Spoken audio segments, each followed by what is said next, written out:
যদি বলি আমার কানে যে কানের দুলটি পড়েছি এটা আমি প্লাস্টিকের বোতল দিয়ে বানিয়েছি তাহলে কি বিশ্বাস করবে? আসসালামু আলাইকুম, হাই এভরিওয়ান, কেমন আছেন সবাই? হ্যাঁ, এই প্লাস্টিকের বোতল কেটে আমি এই সুন্দর কানের দুলটি বানিয়েছি।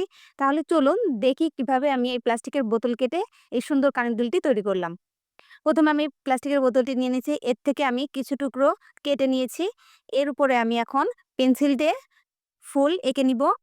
ফুল আঁকা হয়ে গেলে এটাকে আমি কাঁচি দিয়ে সুন্দর করে কেটে নিব।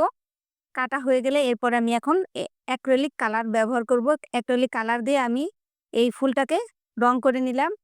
এখন গ্যাস লাইটের সাহায্যে আমি এর চারি সাইডে হালকা করে পুড়িয়ে নিব, যাতে একটা গ্লাস গ্লাস ভাব আসে আর ফুলটা একটু আঁকাবাঁকা হয়। এখন আমি ২ টা হুক নিয়ে নিয়েছি। এই হুক আমি গ্লুগান দিয়ে এই দুলে সেট করে নিব। এভাবে করে ২ টাতে আমি হুক লাগিয়ে নিলাম।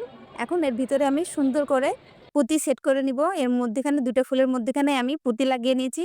ব্যাস তৈরি হয়ে গেল আমার সুন্দর কানের দুল। কানের দুলটা কেমন হয়েছে সবাই কমেন্টসে জানাবেন। যদি ভালো লাগে একটি লাইক করে দিবেন আর এমন ইন্টারেস্টিং ভিডিও দেখার জন্য আমার পেজটিতে ফলো দিয়ে দিবেন নতুন যারা আছেন।